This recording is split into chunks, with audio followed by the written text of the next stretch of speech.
Vježbe za ramena. Početni položaj je stojeći sa štapom u rukama u širini ramena.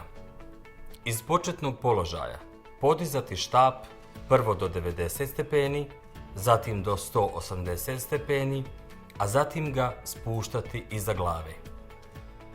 Istim, samo suprotnim smjerom, vratiti štap unazad. Vježbu ponoviti 10 puta. Iz početnog položaja uhvatiti štap za krajeve te podizati maksimalno u bočnu poziciju, lijevu pa desnu. Vježbu ponoviti 10 puta. Iz početnog položaja uhvatiti štap u sredini, ispružiti ruke u visini ramena te okretati štap u jednu pa u drugu stranu. Ponoviti vježbu 10 puta. Iz početnog položaja uhvatiti štap samo iza leđa u širini ramena i prvo ispruženih ruku, a zatim savijenih ruku u laktovima odmicati, to jest savijati ih iza leđa.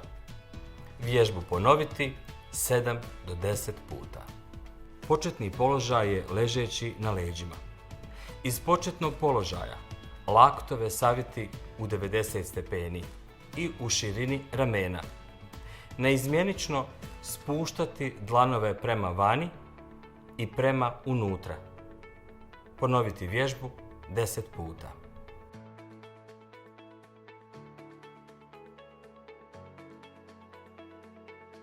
Iz početnog položaja podizati neizmjenično jednu, drugu pa obostrano ruke iznad glave.